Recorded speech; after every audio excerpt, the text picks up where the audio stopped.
Tonight, we continue our Touched by Cancer series. Bria Smith spoke with a local woman about her diagnosis. In 1997, Susanne McGlaughlin's life changed forever.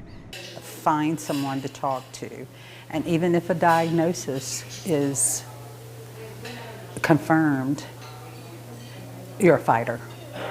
And that's what you have to be. You have to be a fighter, just as my sister was. And she taught me how to fight.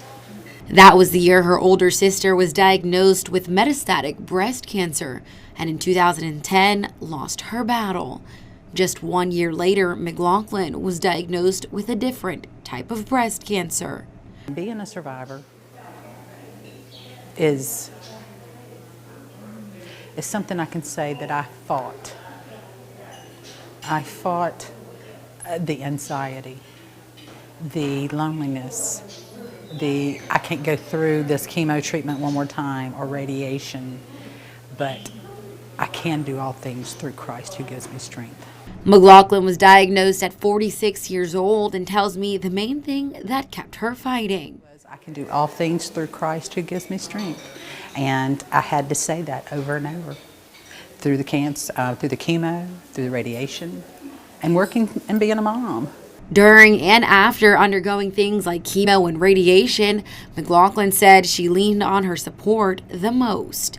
But a lot of her strength came from watching her big sister fight for her life. I watched her be strong and take those treatments and would call, and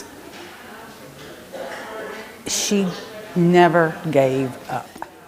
Now McGlaughlin aims to help women and men who might be experiencing her and her sister's similar story. I'm just thankful that I can tell my story to those who are going through it, or who may know someone who's going through it, that to be that support, to be the listening ears, to be that person who brings a milkshake or something while you're battling. She told me the key to a healthy body is staying proactive. Know the foods that you're eating, and do your breast exams every month. It's so important. If I hadn't have found it, there's no telling how long I would have been with it, and it could have been worse. McGlaughlin says it's important to appreciate life while you still have today. Cancer doesn't discriminate.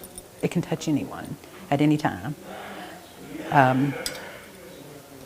Thanks to the doctors, Dr. Lynn and Dr. Cooper, who helped me with my journey. In Augusta, Bria Smith, WJBF, News Channel 6.